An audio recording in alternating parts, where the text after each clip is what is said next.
Morning student, आज की हिंदी की क्लास में आप सभी का एक बार फिर से स्वागत है। बच्चों, हम लोग अयोध्या सिंह उपाध्याय द्वारा रचित पवन दूतिका, जो कि प्रिय प्रवास से लिया गया है, उसका अध्ययन कर रहे थे। इसके 10 पद्यांशों की व्याख्या हम कर चुके थे। अब इसके 3 पद्यांश अभी शेष हैं, जिनकी व्याख्या आज हम करेंगे। आइए देखते हैं पद्यांश नंबर 11। धीरे लाना वहन करके नीप का पुष्प कोई, ओ प्यारे के चपल द्रग के सामने डाल देना। ऐसे देना प्रकट दिखला नित्य आशंकिता हो, कैसे होती विरह वश में नित्य रोमांचिता हूँ। बैठे नीचे जिस विटप के श्याम हो में, उसी का कोई पत्ता निकट उनके नेत्र के लिए हिलाना। यों प्यारे को विदित करना चातुरी से दिखाना, मेरे चिंता विजित चित्त का क्लांत हो काँप जाना।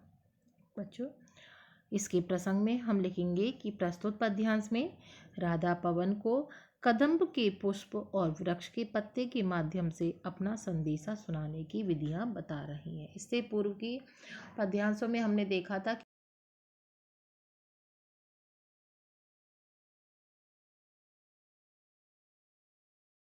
अपना संदेशा श्री कृष्ण को देने के लिए अनेक प्रकार की विधियां उन्होंने बताई थी। और अब यहाँ पर वो क्या बता रही हैं कि कदम के जो फूल हैं, उसके जो कदम का वृक्ष है, उसके जो फूल और पत्ते हैं, उनके माध्यम से जो है अपना संदेशा सुनाने की बात कह रही हैं। आइए देखते हैं इसकी व्याख्या। धीरे लाना वहन करके अर्थात उठा करके। राधा पवन दूती से कह रही है कि हे पवन, तू जो है धीरे से उठा करके लाना। क्या उठा करके लाना है? नीप का पुष्प कोई, नीप अर्थात कदम्ब, कि कदम्ब का के वृक्ष का कोई पुष्प हो उसको तो धीरे से उठा करके लाना। और क्या करना है उसको उठा करके? ओ प्यारे के चपल द्रग के सामने। और जो मेरे प्यारे हैं, कौन? मेरे जो प्रियतम हैं श्री कृष्ण, उनकी चपल द्रग, चपल अर्थात चंचल और द्रग अर्थात नेत्र या आँख, तो जो है उस नीप के कदम के पुष्प को क्या करना? ला करके मेरे प्रियतम श्री कृष्ण के सामने जो है डाल देना। ला करके उनके चंचल नेत्रों के सामने ला करके उस पुष्प को डाल देना, रख देना वहाँ पर उनके सामने। ऐसे देना प्रकट दिखला, तो इस प्रकार से तुम उनके सामने इस पर को फूल को रख देना, जिससे यह प्रकट हो सके कि मैं नित्य आशंकिता हो, कि मैं जो है नित्य प्रतिदिन जो है आशंकित रहती हूँ उनके वियोग में। मतलब आशंकित अर्थात शंकाओं से घिरी हुई, कि उनके वियोग में प्रतिदिन में किस प्रकार शंकाओं से घिरी रहती हूँ। और कैसे होती विरह वश नित्य रोमांचिता हूँ, और विरह में व्याकुल होकर के, विरह में घिरी हुई हूँ उनके श्री कृष्ण के, और मिलन की आस में कदम के फूल जैसी पुनः पुनः रोमांचित हो उठती हूँ। कि कदम के फूल की भांति मैं जो है उनसे मिलने की आस में, कि कभी ना कभी श्री कृष्ण से मेरा मिलना होगा, ये सोच सोच के मैं पुनः पुनः रोमांचित हो उठती हूँ। बैठी नीचे जिस बिटप की, और कह रही हैं राधा, क्या कह रही हैं कि जिस बिटप की, बिटप अर्थात वृक्ष, कि जिस बिटप के मतलब जिस वृक्ष के नीचे श्री कृष्ण बैठे हुए हों, श्याम बैठे नीचे जिस बिटप के श्याम हो में, कि श्याम अर्थात श्री कृष्ण जिस बिटप के, जिस वृक्ष के नीचे बैठे हुए हों, उसी का कोई पत्ता, तो जिस वृक्ष के नीचे बैठे हैं उसी वृक्ष का कोई पत्ता निकट उनके नेत्र के, क्या करना? कि उसी वृक्ष के का कोई पत्ता जो है ला करके उनके नेत्रों के निकट लाना और उसको हिलाना। कहने का तात्पर्य ये है कि राधा जी कह रही हैं कि हे दूतिका, कृष्ण जिस पेड़ के नीचे बैठे हुए हों, तुम उसी का पत्ता उनकी आँखों के समक्ष ला करके हिलाना। यूं प्यारे को विदित करना, और इस प्रकार से तुम जो प्रियतम हैं मेरे श्री कृष्ण, उनको इस प्रकार से ये अवगत करा देना। विदित करना अर्थात अवगत करा देना, अवगत करा देना, चातुरी से दिखाना और बड़ी चतुरता पूर्वक उनको जो है ये दिखा देना कि मेरे चिंता विजित चित्त का, मेरा जो हृदय है, तो अवगत करा देना उनको ये कि चिंता ने मेरे हृदय पर विजय पाकर मुझे किस प्रकार क्लांत अर्थात थका देना, मुझे किस प्रकार से थका दिया है। और जो मेरा हृदय है वो अपने प्रिय के वियोग में प्रत्येक क्षण उन्हीं के विषय में चिंतित रहता है। हर वक्त उनके हृदय में किस चीज़ की चिंता रहती है? श्री कृष्ण से मिलन की। तो वह उसी का जो है पवन को समझा रही हैं कि वे कदम का वृक्ष लेकर के श्री कृष्ण के नेत्रों के सामने डाल दे और उसके माध्यम से उनको श्री राधा की जो है स्थिति के बारे में उनको ज्ञान करवाए और जो है उनका संदेशा उनको सुनाए श्री कृष्ण को। तो बच्चों यहाँ वियोग रस है और सब कुछ वैसा ही रहेगा। भाषा खड़ी बोली, शैली प्रबंध, छंद मंदाक्रांता, अलंकार उपमा और अलंकार यहाँ पर है। और अनुप्रास अलंकार तो मिल ही जाएगा आपको कई जगह कि जहाँ किसी वर्ण की आवृत्ति है वहाँ पर क्या होता है,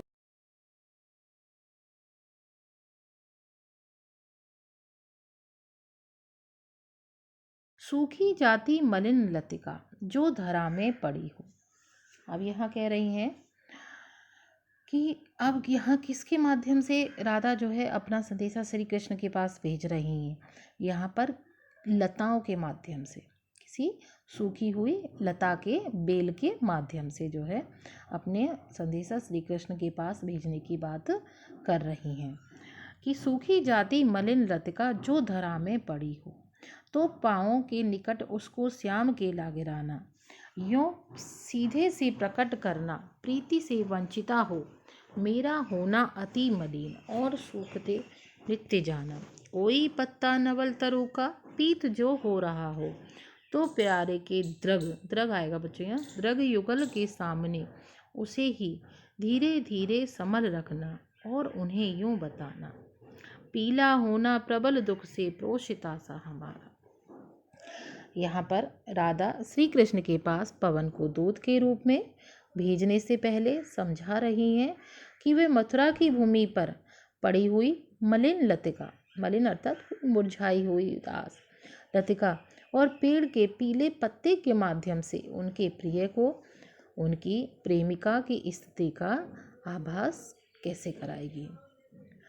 तो व्याख्या यहाँ देखेंगे बच्चों कि सूखी जाती मलिन लतिका, राधा पवन से कह रही हैं कि यदि मथुरा की भूमि पर तुम्हें कोई कहीं पर सूखी मुरझाई हुई लता दिखाई दे, धरा पर, धरा अर्थात भूमि या पृथ्वी, धरती के मथुरा की भूमि पर तुम्हें कोई सूखी मुरझाई हुई लता दिखाई दे, तो पाँव के निकट, तो तुम क्या करना, उसको जो श्री कृष्ण हैं उनके पैरों के निकट उसको श्याम केला गिराना, उस सूखी हुई मलिन लतिका को ला करके श्री कृष्ण के पैरों के निकट ला करके उसको गिरा देना, यूं सीधे से प्रकट करना। तो इस प्रकार से तुम उनके समक्ष स्पष्ट रूप से यह प्रकट कर देना कि प्रीति से वंचिता हो, कि उनके प्रीति से अर्थात उनके प्रेम से वंचित होकर के, उनसे प्रेम विहीन रहकर के मेरा होना अति मलिन, कि श्री कृष्ण से जो है उनके वियोग में, उनसे उनके प्रेम विहीन रहकर मैं भी इसी लतिका की तरह, ये जो लतिका उनके पैरों में गिराई है उसी लतिका की तरह मुरझाकर सदा सूखते जा रही हूँ, सूखते नित्य जाना, कि नित्य प्रतिदिन मैं भी क्या हो रही है, श्री कृष्ण से दूर हो करके, जैसे कोई लता है उसको जो है किसी वृक्ष से दूर कर दिया जाए तो वह क्या हो जाती है, पेड़ के सहारे वह ऊपर चढ़ती है किसी चीज़ के, अगर वह उससे नीचे अलग कर दी जाए तो वह क्या होती है, मुरझा जाती है। इसी प्रकार से वह यह प्रकट करना चाह रही हैं कि श्री कृष्ण से दूर होकर के, प्रेम विहीन रह करके जो है वह भी उसी लतिका की तरह क्या हो रही हैं, मुरझा गई हैं और नित्य प्रतिदिन जो है सूखते हुए जा रही हैं। कोई पत्ता नवल तरु का, अब राधा सिंह कह रही हैं कि यदि तुझे किसी नवल अर्थात नए वृक्ष का पीत, कोई पत्ता पीत जो हो रहा हो। और कैसा पत्ता, कि कोई नया वृक्ष है और उसका वृक्ष तो एकदम बिल्कुल नया है अभी, लेकिन उसका ऐसा पत्ता जो कि पीला पड़ गया हो। तो यदि नए पेड़ के पीले पत्ते, पीले पड़ गए पत्ते पर तुम्हारी दृष्टि पड़े, तुम्हें कोई ऐसा पत्ता दिखाई दे जो कि नए वृक्ष का है लेकिन पीला पड़ गया है, तो प्यारे के दृग युगल के सामने ला।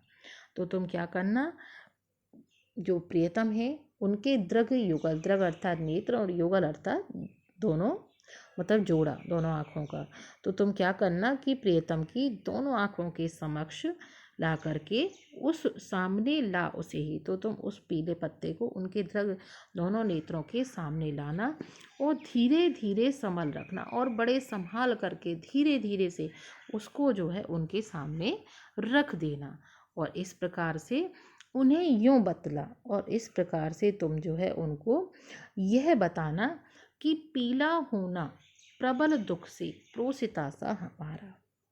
तो इस प्रकार से तुम उन्हें यह बताना कि प्रोषिता, अर्थात प्रोषिता कहते हैं पति से बिछड़ी हुई स्त्री, कि पति से बिछड़ी हुई स्त्री के समान मैं भी नित्य पीली पड़ती जा रही हूँ। और किसकी भांति पीली पड़ रही है, उस पत्ते की भांति। तो उस पीले पत्ते के माध्यम से वह क्या आवाज श्री कृष्ण को क्या अवगत कराना चाह रही हैं कि श्री कृष्ण से दूर होकर के राधा भी क्या हो गई हैं, उनके प्रेम में विहीन, प्रेम से विहीन होकर उनसे उनके वियोग में वह भी नित्य प्रतिदिन पीली पड़ती जा रही हैं, अर्थात कमज़ोर हो गई हैं। तो बच्चों यहाँ पर भाषा खड़ी बोली, शैली प्रबंध है, छंद मंदाक्रांता चल रहा है, अलंकार उपमा है और पुनरुक्ति प्रकाश अलंकार है, यहाँ पर गुण प्रसाद है, शब्द शक्ति अभिधा है।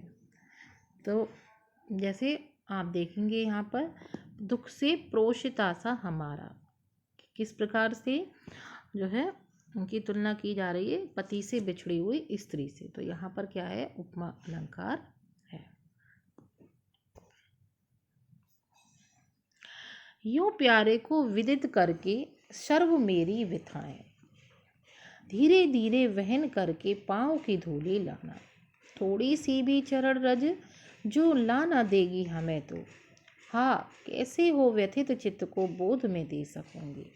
तो अब बच्चों यहाँ पर क्या है, प्रस्तुत पद्यांश में राधा पवन से कहती हैं कि वे श्री कृष्ण के पास जाकर उनके चरणों की धूल ले आए, और यदि उससे कुछ भी ना हो सके तो बस उनके पाँव को छूकर ही वापस चली आए। अब व्याख्या देखते हैं इसकी, कि यूँ प्यारे को विदित करके अर्थात अवगत करा करके, कि कृष्ण के वियोग में व्यथित राधा पवन दूतिका से कहती हैं कि मेरे द्वारा बताए गए उपायों को अपना करके, उन्होंने पवन को बहुत सारे उपाय बताए हैं जिसके माध्यम से वह राधा के मन की बात श्री कृष्ण की उनकी स्थिति श्री कृष्ण को जा कर के समझा सके। लेकिन वह कह रही हैं कि मैंने इतने सारे उपाय बताए हैं, यदि मेरे द्वारा बताए गए उपायों को अपनाकर तुम श्री कृष्ण के समक्ष मेरी सारी व्यथाएं जो है उनके सामने रखना, और आते हुए जब तुम वापस आओ वहाँ से तो आते हुए क्या करना, यूँ प्यारे को विदित करके सर्व मेरी व्यथाएं, कि इस प्रकार से जितने उपाय बताए हैं उन उपायों के माध्यम से तुम मेरी सारी जो व्यथाएं हैं, मेरी जो दुख भरी कहानी है श्री कृष्ण को जा कर के जो है उसको अवगत कराना, और अवगत करा करके धीरे धीरे वहन करके पाँव की धूली ले आना। और जो है वापस लौटते समय तुम क्या करना, धीरे धीरे से वहन करके अर्थात उठा करके उनके चरणों की धूल को जो है उठा करके जो है अपने साथ ले आना। थोड़ी सी चरण रज जो ला ना देगी हमें, तो कह रही हैं कि अगर तू हमें उनके श्री कृष्ण के चरणों की थोड़ी सी भी चरण रज अर्थात चरणों की धूल जो है ला करके अगर हमें दे देगी तो मैं क्या करूँगी, हाँ कैसे तो व्यथित चित्त को बोध में दे सकूँगी। तो मेरा जो ये दुखी मन है, परेशान मन है श्री कृष्ण के वियोग में जो दुखी मन है, मैं जो है उसको समझा सकूँगी कि श्री कृष्ण नहीं तो कम से कम उनके चरणों की तो धूल ले आना, उस धूल को ही मैं अपने क्या करूँगी, उसी से जो है अपने मन को समझा लूँगी। राधा आगे कहती हैं कि पूरी होवे ना यदि तुझसे अन्य बातें हमारी, कि मैंने तुझसे बहुत सारी बातें कही हैं, बहुत सारे तुझे क्रियाकलाप बताए हैं, लेकिन यदि तुम मेरे द्वारा समझाए गए कार्यों को पूर्ण करने में सक्षम नहीं हो सको तो तू मेरी विनय इतनी मान ले। तो कह रही है कि तू मेरी इतनी सी विनती मान ले और चलिया, और जो है तू चलिया। कैसे चलिया? लेकिन छू प्यारे के कमल पग को, श्री कृष्ण के जो कमल जैसे पैर हैं, चरण हैं, कमल रूपी जो चरण हैं, उनको प्रेम पूर्वक स्पर्श करके वापस जो है चलिया। प्यार के साथ आ जाओ। कैसे प्यार आना है उसको वापस? प्रेम पूर्वक श्री कृष्ण के कमल रूपी चरणों को प्रेम पूर्वक स्पर्श करके प्यार के साथ जो है वापस आ जाओ प्रेम पूर्वक। जी जाऊंगी हृदय तल में मैं तुझी को लगा के। सही कर लेना बच्चे, तुझी आएगा। तो कह रही है कि तू जो है श्री कृष्ण के कमल रूपी चरणों को प्रेम पूर्वक स्पर्श करके चली आना, और मैं तुम्हें ही हृदय से लगाकर स्वयं में नव जीवन का संचार करूँगी। अर्थात स्वयं को, तुम्ही को जो है अपने हृदय से लगा करके मैं जीवित रह लूँगी। तो बच्चों यहाँ पर यह पाठ जो है आपका समाप्त हो जाता है।